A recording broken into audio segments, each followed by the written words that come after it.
नमस्कार, मैं हूं संजय शर्मा। आप देख रहे हैं 4 PM न्यूज नेटवर्क। बिहार में चल क्या रहा है? क्या नीतीश कुमार वास्तव में पलटने जा रहे हैं? नीतीश कुमार लालू यादव के साथ मिलकर मोदी को एक बड़ा झटका देने जा रहे हैं, या फिर मोदी ने तय कर लिया है कि नीतीश के सांसदों को तोड़ना है?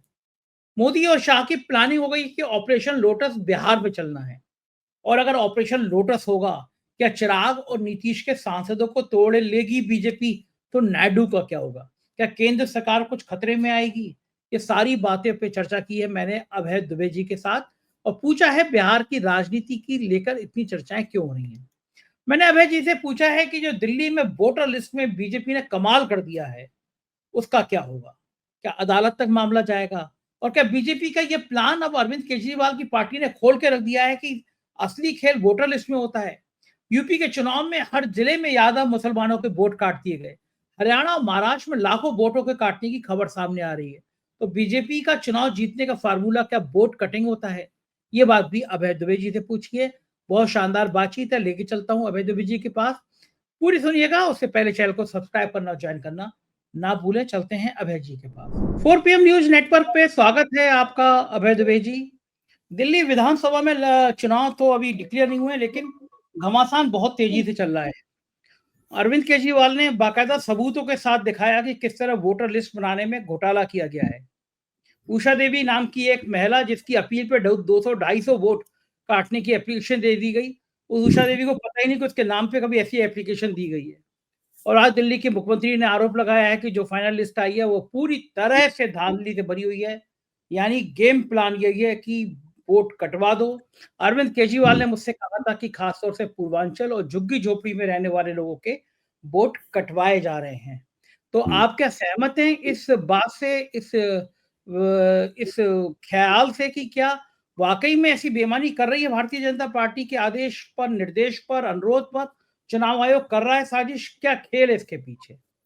देखिए, दूसरे प्रांतों में ये सब खेल होता रहा है, लेकिन वहां पे जो पार्टियां भाजपा के मुकाबले में थी, वो इस बात की शनाख्त नहीं कर पाई और वो उनमें ढीला ढालापन रहा। लेकिन आम आदमी पार्टी शुरू से ही उसकी निगाह इनके ऊपर टिकी हुई है और वो बहुत ही सख्त निगरानी कर रही है। जब वोटर लिस्टों के जारी होने से बहुत पहले ही आम आदमी पार्टी ने कहना शुरू कर दिया था, सबूत देने शुरू कर दिए थे।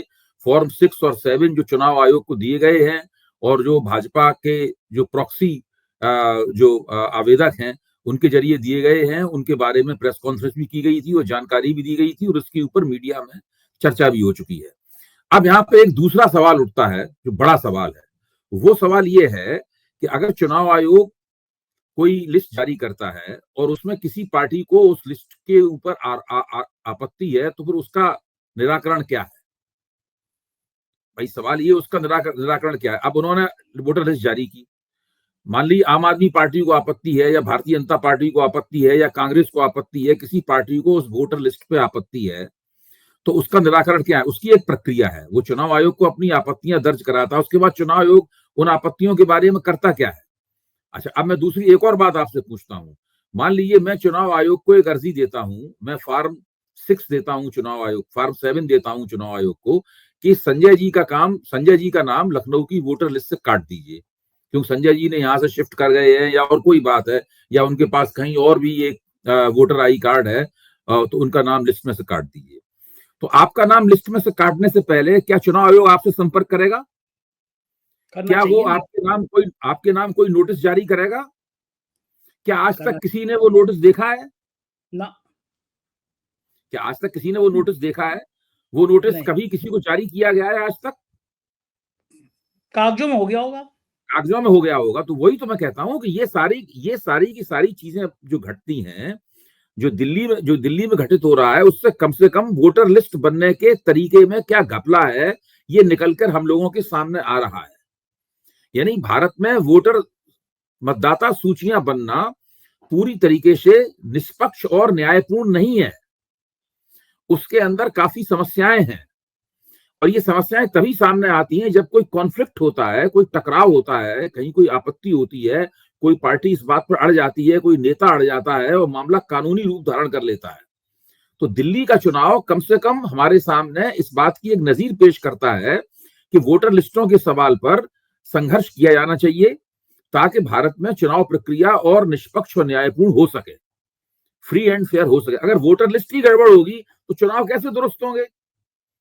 तो कम से कम दिल्ली में आम आदमी पार्टी जो कर रही है उससे कम से कम ये बात साफ होके आई है कि वोटर लिस्ट बनना, भले ही दूसरे प्रदेशों में ये बात सामने ना आई हो, लेकिन इसके बाद से ये बात लगातार सामने आने लगेगी कि वोटर लिस्ट बनाने में गड़बड़ी हो रही। हम सब लोग जानते हैं कि चुनाव प्रबंधन का ये एक बहुत पुराना तरीका है कि चुनाव के कुछ महीने पहले, 2 महीने पहले या 3 महीने पहले आप वोटर लिस्टों में हेर फेर करनी शुरू कर दीजिए।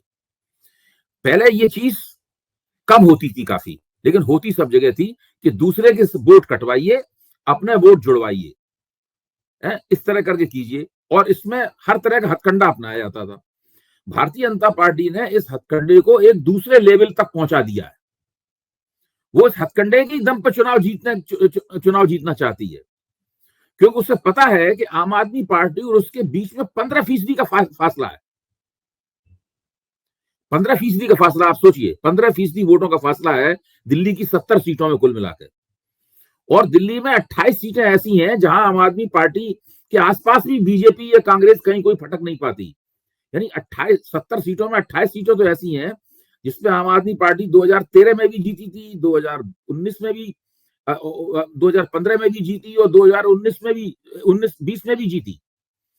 और उन सीटों के बारे में माना जाता है कि इन सीटों में आम आदमी पार्टी और दूसरी पार्टियों के बीच में बहुत बड़ा अंतराल है। तो एक ऐसी पार्टी जिसकी 28 सीटें जीतने तो लगभग तय है, अब आप उसको कैसे हराएंगे चुनाव में? तो इस प्रकार के तमाम सारे हथकंडे अपनाए जा रहे हैं और आम आदमी पार्टी निश्चित रूप से इस सवाल को लेकर अदालत में जाएगी। ऐसा थोड़ी ना हाथ में हाथ रख के तो ना बैठे रहेंगे, ये भी कहते रहेंगे कि वोटर लिस्ट में गड़बड़ है और साथ में कुछ करेंगे भी नहीं उसमें। भाई सड़क पे प्रदर्शन करने से तो चुनाव आयोग मानेगा नहीं।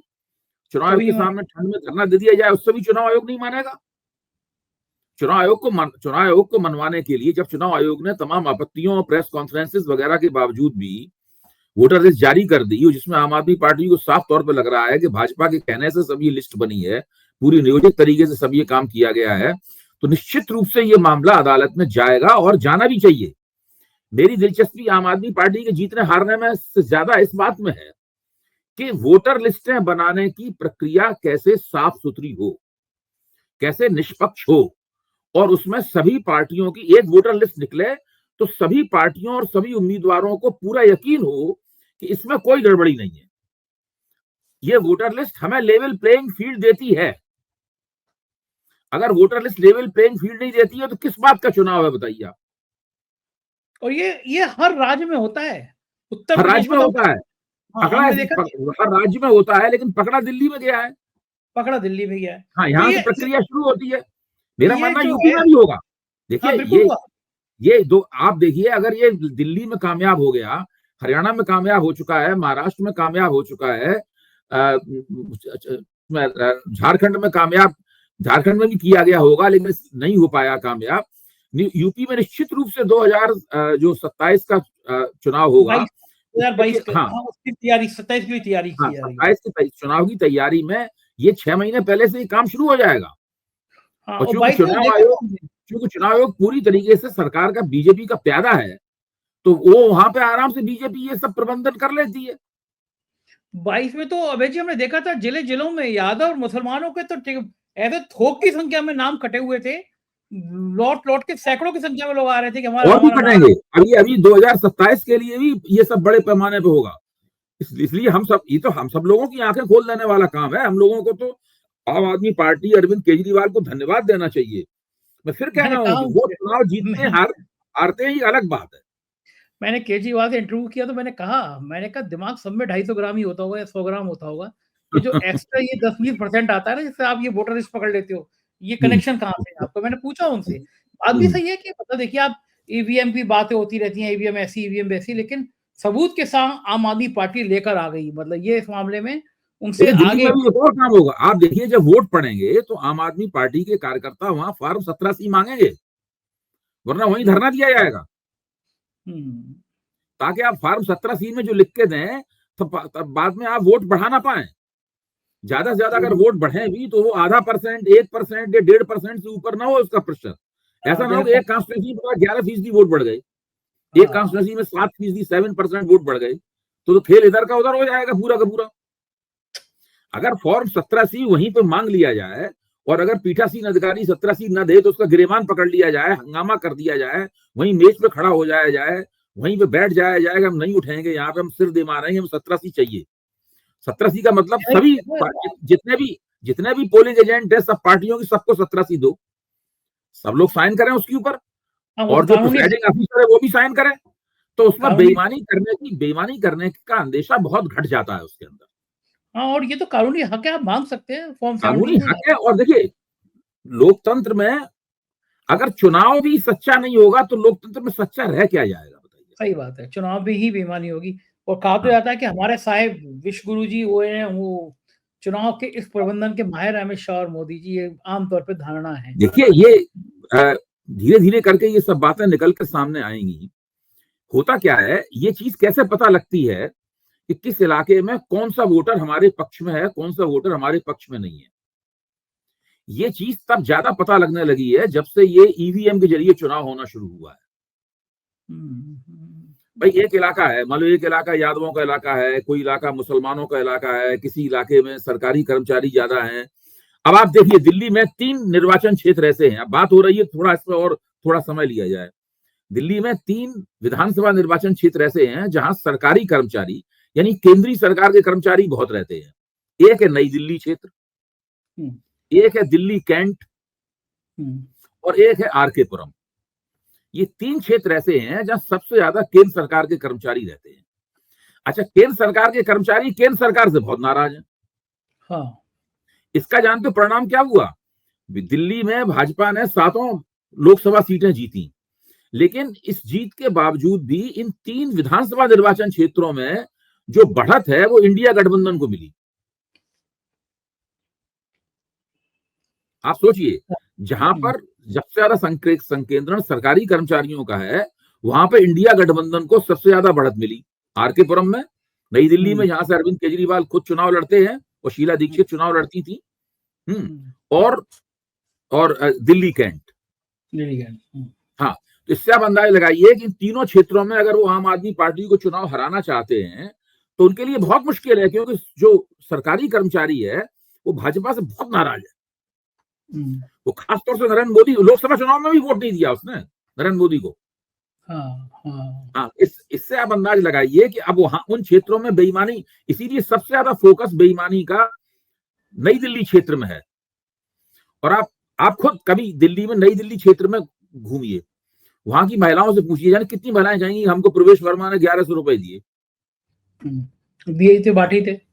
बहुत बड़े पैमाने में अभी भी बट रहे हैं वो। अच्छा, उसमें क्या है कि पर्ची दे दी गई है उनको, पर्ची लिख दिया गया है कि एक आपको मदद दी जा रही है। अब मदद देना प्राइवेट काम नहीं है, ये कोई किसी सरकारी योजना के तहत मदद थोड़ा मिल रही है 1100 रुपए की। उसमें यह भी लिख दिया गया है कि जनवरी का रुपया है।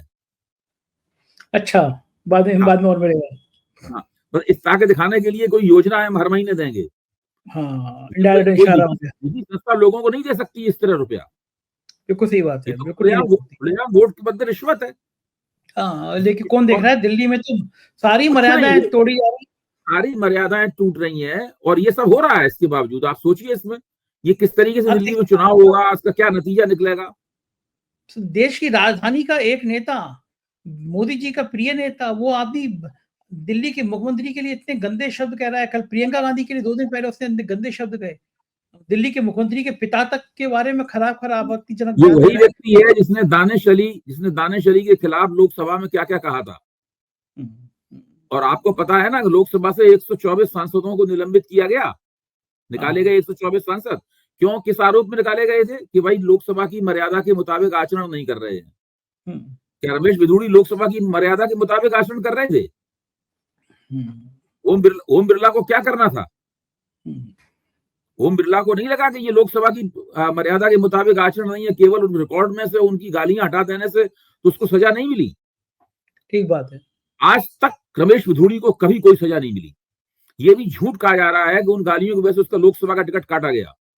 सब लोग जानते हैं कि भाजपा ने सर्वे कराया था, उस सर्वे में प्रवेश वर्मा चुनाव हारते हुए दिख रहे थे, रमेश बिधूड़ी चुनाव हारते हुए दिख रही थी, मीनाक्षी लेखी चुनाव हारते हुए दिख रही थी, इसलिए इनके टिकट कटे। गौतम गंभीर चुनाव हारते हुए दिख रहे थे, इसलिए इनके टिकट कटे। रमेश तो धूरी का देखिए, जिक्र इसलिए नहीं करा था कि उसने दानिश अली को गालियां दी थी। हाँ सही बात है। हाँ, तो ये सारा का सारा झूठ परोसा जाता है और मीडिया में मीडिया इस झूठ को लपकता है और वही प्रचार करता है जो प्रचार भारतीय जनता पार्टी उससे करवाना चाहती है। जो तुमको हो पसंद वही बात करेंगे, वही बात, तुम दिन को अगर रात कहो तो हम रात कहेंगे, बात ये करेंगे। स्थिति है। बिल्कुल ठीक बात है। चलते हैं बिहार में बिल्कुल तूफान मचा हुआ है। नीतीश कुमार कब पलटी मार जाए इसको लेकर तरह तरह की चर्चा चल रही है। दिल्ली आए, मोदी से मुलाकात नहीं हुई, अमित शाह जाने वाले थे, अमित शाह का दौरा कैंसिल हो गया। बिहार में कुछ तो ऐसा है जो अंदर अंदर कहीं पक रहा है। नीतीश को डर है कि उनको नेस्तनाबूद करने, उनके सांसदों को तोड़ने की कोई प्लानिंग हो रही है। तरह तरह की चर्चा आ रही है कि नीतीश के सांसदों पे डोरे डाले जा रहे हैं। क्या ऑपरेशन लोटस की तैयारी अब नीतीश कुमार पे की जाएगी? बीजेपी का भरोसा तो है देखिए, नहीं कि नीतीश कुमार अगर पलटी मारते हैं तो निश्चित रूप से उनके सांसद तोड़ दिए जाएंगे। अगर कहीं भी भाजपा को लगा कि चिराग पासवान पलटी मारते हैं तो उनके भी सांसद तोड़ दिए जाएंगे। उनके सांसद तोड़ने का तो पूरा इंतजाम भी कर दिया गया है। और वो जो वो हैं, उनके चाचा हैं चिराग पासवान के, हाँ, तो उनके साथ अमित शाह ने, पशुपति पारस, उनके साथ अमित शाह ने बातचीत करके बिल्कुल रख लिया है। बिल्कुल सब मामला सेट है। अगर कभी भी उन्हें लगा कि ये पलटी मारने वाले हैं चिराग पासवान या जरा भी कुछ गड़बड़ी कर रहे हैं तो फिर उनको ढक्कन कर दिया जाएगा। जहां नीतीश कुमार का सवाल है, नीतीश कुमार की पार्टी बड़ी है, उनके पास सांसद ज्यादा है और नीतीश कुमार लंबे अरसे से मुख्यमंत्री हैं। उनके पास 16% वोट है नीतीश कुमार। मैंने चेक किया था, पिछली बार बिहार के विधानसभा चुनाव में सबसे ज्यादा वोट तो मिले थे अकेली पार्टी को, जिसका नाम राष्ट्रीय जनता दल को। तो तेजस्वी यादव के वोट बढ़े थे। तो सबसे ज्यादा वोट तो उनको मिले थे। भाजपा के वोट भी गिरे थे और नीतीश कुमार के वोट भी गिरे थे। वोट गिरने के बावजूद भी नीतीश कुमार के पास 15 दशमलव कुछ, यानी आप मोटे तौर पर कह सकते हैं राउंड फिगर में कि 16% वोट है। नीतीश कुमार का पूरा खेल इन 16% वोटों के ऊपर टिका हुआ है। यही 16% वोट उन्हें लालू यादव के लिए भी मजबूरी बना देते हैं और यही 16% वोट उन्हें नरेंद्र मोदी के लिए भी मजबूरी बना देते हैं। जब तक लोगों को यकीन होता रहेगा कि नीतीश कुमार को 16% वोट तब मिले थे जबकि चिराग पासवान के जरिए भाजपा ने उनको अंडरकट किया था। भाजपा ने उनकी जड़ें काटने की कोशिश की थी चिराग पासवान के जरिए, घोषित रूप से किया। चिराग पासवान ने ये तोड़फोड़ घोषित रूप से की थी, कोई मतलब छुपी हुई बात नहीं थी। आपको तो याद होगा हाँ बिल्कुल उस सही बात वक्त है। 2020 में मैं तो खुद वहां पटना गया था और पटना जाके हम लोगों ने एबीपी चैनल के लिए वहीं से विधानसभा परिसर से ही प्रोग्राम किए थे हमने वहां पे जाकर। अच्छा, वहीं से डायरेक्ट सीधे रिले किया था वहां से। तो अब मैं ये बता रहा हूं कि बिहार के अंदर जो घटित हो रहा है, हर विधानसभा चुनाव से पहले बिहार में कुछ ना कुछ ऐसा होता है। 2015 से पहले तो नीतीश कुमार खुद ही एनडीए छोड़ के लालू यादव के साथ चले गए थे और दोनों ने मिलकर मार लगाई थी बीजेपी को। बीजेपी की 50 सीटें रह गई थी। उसके बाद में बीच में करीब 18-19 महीने बाद जो है दोनों की नहीं पटी, तेजस्वी यादव और नीतीश कुमार की। नीतीश कुमार फिर एनडीए में आ गए। जब नीतीश कुमार एनडीए में आए और फिर सरकार चली, उसके बाद में भाजपा ने सोचा कि इनसे पल्ला कैसे छुड़ाया जाए। इसके लिए उन्होंने ट्रोजन हॉर्स, इसको बोलते हैं, लकड़ी का काठ का घोड़ा, इसके पेट में यूनानी सैनिक भर के गए थे और उन्होंने ट्राई पे हमला किया था। बचपन में हम लोगों ने कहानी काठ का घोड़ा पढ़ी है ना, मतलब जो है, तो वो ट्रोजन हॉर्स था, मतलब है। तो वो ट्रोजन हॉर्स जो है ना, वो ट्रोजन हॉर्स का काम किया था चिराग पासवान ने। उसमें चिराग पासवान की भूमिका काठ के घोड़े की थी बिहार के चुनाव में। और उन्होंने नीतीश कुमार, उन्हीं के पेट में भर के बीजेपी वालों ने नीतीश कुमार के ऊपर हमला करने वाले खुफिया सैनिक वहां भेजे थे। बहरहाल नीतीश कुमार भी इस बात को अच्छी तरीके से जानते हैं। इसकी वजह से नीतीश कुमार को मुश्किल हुई, लेकिन इसके बावजूद उनके पास, यानी अब बीजेपी को यकीन है कि जब हमने इतनी कतरब्यौत की तब भी बंदे के पास 16% वोट तो है, जो कि बिहार की जो बिखरी हुई राजनीति है, यानी बिहार में कहीं वोटों का कंसोलिडेशन नहीं है, किसी के पास बहुत ज्यादा वोट नहीं है, वोट बटे हुए हैं बिहार में। तो ये इतनी बिखरी हुई राजनीति में भी अगर किसी नेता के पास 16% वोट हैं तो फिर उसके महत्व को नजरअंदाज नहीं किया जा सकता। तो भाजपा की निजी महत्वाकांक्षाएं कोई भी हो, वो जब तक ये 16% वोट नीतीश कुमार के पास दिखते रहेंगे, ये आंकड़ा दिखता रहेगा, तब तक नरेंद्र मोदी की हिम्मत नहीं पड़ेगी कि वो नीतीश कुमार से हाथ धोने की कोशिश करें। एक और बात है, नरेंद्र मोदी की एक और मजबूरी है, उन्हें केवल विधानसभा का चुनाव ही नहीं जीतना है, उन्हें लोकसभा के चुनाव की जीतने को भी सुनिश्चित करना है। मान लो विधानसभा के चुनाव में नीतीश कुमार को आपने ठोकर मार दी, किसी तरीके से आप तिकड़म करके आपने जीत लिया, या मतलब कुछ और कर लिया, आपने तोड़फोड़ कर ली, लेकिन लोकसभा चुनाव में अगर आज तक कभी भी नरेंद्र मोदी ने लोकसभा चुनाव में लालू और नीतीश की मिली हुई ताकत का मुकाबला नहीं किया। हाँ। कभी भी। एक बार विधानसभा में किया था, मुंह की खाई थी। नरेंद्र मोदी तो इस बात को सोचने से भी घबराते हैं कि कहीं लोकसभा में ये दोनों मिल गए, अगर लोकसभा में महागठबंधन एक हो गया तो फिर इनकी कितनी सीटें आएंगी एनडीए की, इनका भूसा उड़ जाएगा। आप सोचिए, जब 27-28% अकेले आरजेडी के वोटों में 16% वोट नीतीश कुमार के जुड़ जाएंगे तो दूसरे पक्ष का तो सुपड़ा ही साफ हो जाने वाला है। ठीक बात है। हाँ, वो तो 45% से ऊपर पहुंच जाएगा उनका आंकड़ा। इसलिए संभाल कर रखा। इसलिए कोई भी बात होती रहे, कुछ भी होता रहे, कोई कुछ भी बोलता रहे, जब तक दोनों चुनाव जीतने की गारंटी नरेंद्र मोदी अपने आप को नहीं दे लेते, तब तक वो नीतीश कुमार से पल्ला छुड़ाने की कोशिश नहीं करेंगे। इसलिए इस प्रकार का तनाव बना रहेगा, खींचतान होगी। लेकिन हमें नजर समीक्षक के तौर पर हमें नजर, अभी चुनाव दूर है बिहार में ना, हमें समीक्षक के तौर पर नजर इस बात पे रखनी पड़ेगी कि भाजपा आलाकमान किस निर्णय पर पहुंच रहा है। क्या भाजपा आलाकमान यकीन हो गया कि 16% वोट कहां से आते हैं? कुर्मियों से आते हैं और अति पिछड़े वोटरों से आते हैं। अगर सीएसडीएस के आंकड़ों पर विश्वास करें आप, जो कि पिछले चुनाव के उपलब्ध हैं आंकड़े, तो उसमें अति पिछड़ों ने नीतीश कुमार को वोट दिया, लेकिन दूसरी पार्टियों को भी वोट दिया था, उसने बीजेपी को भी वोट दिया था, सबको वोट दिया था, लेकिन इसके बावजूद भी नीतीश कुमार के पास 16% वोट रह गया, जो कि बिहार के चुनाव के लिहाज से एक बड़ी संख्या है।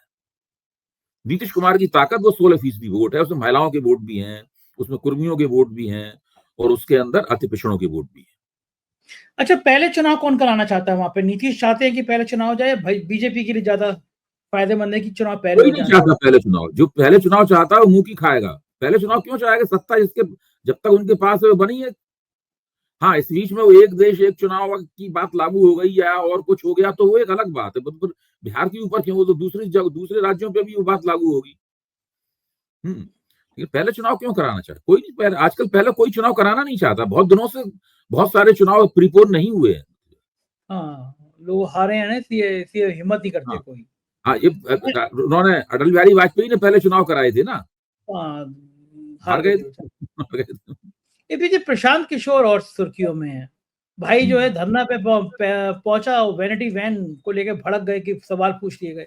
बाद में वैनिटी वैन की कहानी निकल के आई कि वो जो कंपनी है उसमें बीजेपी के नेता इन्वॉल्व हैं। प्रशांत किशोर को लेकर तरह तरह की बातें हमेशा होती रही कि Prashant Kishor funded by BJP हैं, बीजेपी की मदद उनसे लेते हैं और एक नया फ्रंट बनाना चाहते हैं। प्रशांत किशोर की राजनीति कुछ परवान चढ़ पाएगी या प्रशांत किशोर वोट कटवा साबित होंगे? भाई देखिए, अभी जो उपचुनाव हुए थे उसमें तो प्रशांत किशोर के उम्मीदवारों को अच्छे वोट मिले थे, कहीं वो तीसरे नंबर पर रहे थे। मतलब ऐसा नहीं है कि वो बहुत खराब वोट उन्हें मिले हो। तो अभी प्रशांत किशोर जो है, वो प्रशांत किशोर को डिकोड करना थोड़ा मुश्किल अभी दिख रहा है मुझे।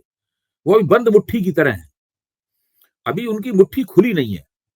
दूसरे एक बात हमें समझनी चाहिए कि बिहार में जो मौजूदा राजनीतिक दल हैं, जैसे आरजेडी है, राष्ट्रीय जनता दल है, जनता दल यूनाइटेड है, भारतीय जनता पार्टी है, मांझी की पार्टी है, उपेंद्र कुशवाहा की पार्टी है, चिराग पासवान की पार्टी है, ये सब पार्टियां जो हैं, इन सब पार्टियों का पोल खाता मतदाता समझ गया है। और ये पार्टियां लंबे अरसे से सत्ता में हैं या सत्ता से बाहर हैं या विपक्ष में हैं। तो एक तरह की बिहार में हो सकता है कि मतदाताओं के मन में कोई थकान हो, जैसे कि पंजाब के मतदाताओं में अकाली दल, भाजपा और कांग्रेस के प्रति थकान पैदा हो गई थी। वो किसी नई पार्टी की तलाश में थे, तभी तो आम आदमी पार्टी इस गुंजाइश में पनती वहां पर। एक चुनाव में उसने जीतने का प्रस्ताव रखा और लगा कि जीत जाएगी, नहीं जीत पाई, और दूसरा चुनाव में सबका सुपड़ा साफ कर दिया उन्होंने। तो प्रशांत किशोर की पार्टी अभी बंद मुट्ठी की तरह है, कोई कुछ नहीं कह सकता कि इसमें से क्या निकलेगा इस मुट्ठी में से। इसलिए हम लोगों को जब कोई नई ताकत उभरती है तो उसके बारे में 50 तरह की बातें की जाती हैं। कोई कहता है फलाने की बी टीम है, कोई कहता है वहां से उसको माल मिल रहा है, तो बहुत सारी बातें की जाती हैं। सबूत तो किसी के पास नहीं होता है। देखने की बात यह है कि जब वो उम्मीदवार अपना उन्होंने उपचुनाव में खड़ा किया था पहली बार उम्मीदवार, तो उनका प्रदर्शन उम्मीदवारों का खराब नहीं रहा है कोई बार। तो अब देखना यह है कि उनको कहाँ किनका वोट मिलता है, कौन सी जात बिरादरी उनके साथ है, उनकी जो शुरुआती जमा पूंजी क्या साबित होती है, मतलब स्टार्टिंग कैपिटल क्या है उनका, ये अभी स्पष्ट नहीं हो पाया है। हाँ, लोग तरह-तरह की बातें कर लेते हैं। एक्चुअली गुस्सा आता है ना वो उनको ज़्यादा। एक जगह गए, वहाँ पे स्टूडेंट धरना-वरना कर रहे थे बेरोज़गार, तो उनसे कह दिया मैंने तुम्हें कंबल तो दिया था। कल वो वैनिटी वैन को लेकर एबीपी की पत्रकार पूछने लगी तो उससे भड़क गए कि जाके देख के आओ। तुम देखना चाहती मैं कहाँ टॉयलेट करता हूँ। तो ये गुस्से की जो मेंटालिटी आ रही है प्रशांत किशोर में, ये सोशल मीडिया पर ट्रेंड भी हो रही है, अभी तो कुछ हुआ नहीं है तो तुम्हें इतना गुस्सा आ रहा है। इससे नहीं बचना मतलब चाहिए ना। देखिए, कोई आदमी एक तो बात ये हो सकती है इसके पीछे, मुझे पता नहीं, मैं केवल अंदाजे से कह रहा हूँ। एक तो बात ये हो सकती है कि भाई वो कोई आदमी शॉर्ट टेम्पर्ड हो, जल्दी ताव खा जाता हो, उसमें सहनशीलता कम हो, एक तो बात ये है। ऐसा व्यक्ति तो राजनीति में टिक नहीं सकता। अच्छा, और मीडिया पर जो नाराज हो जाए वो नहीं टिक सकता, थोड़े दिनों में वो फिर सबको नाराज कर लेगा।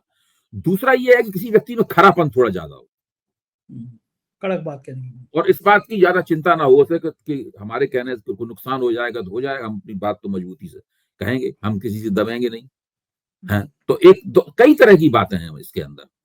तो अभी धीरे धीरे करके स्पष्ट होगा, जैसे जैसे अभी बिहार का चुनाव नजदीक आएगा और हम लोगों के सामने स्पष्ट होगा कि मामला है क्या। अब देखिए, असदुद्दीन ओवैसी की पार्टी है, उसके बारे में तो 100% तय है कि वो बीजेपी की बी टीम की तरह काम करती है, और इसलिए क्या हुआ है कि मुसलमानों ने भी उसको वोट देना बंद कर दिया। हाँ, समझ में आ गया ना सबको खेल क्या है। पश्चिम बंगाल में कितने बड़े पैमाने पे उतरे, कुछ नहीं मिला। यूपी में कितने बड़े पैमाने पे उतरे, कुछ नहीं मिला। बिहार में एक बार थोड़ा सा फायदा हुआ था, बाकी तो उन्हें कहीं कुछ नहीं फायदा हुआ। ठीक बात है, लोग समझ वो जाते वो हैं, जनता उनकी भी पोल नहीं। खुल गई है, लेकिन अभी प्रशांत किशोर के बारे में ऐसा नहीं कह सकते, वो बंद मुट्ठी की तरह है। अब मुट्ठी जब हाँ, उनकी खुलेगी तो मालूम पड़ेगा कि है क्या उसमें। बहुत शुक्रिया अभय जी, आपने इतना कीमती समय दिया। Thank you sir. जी।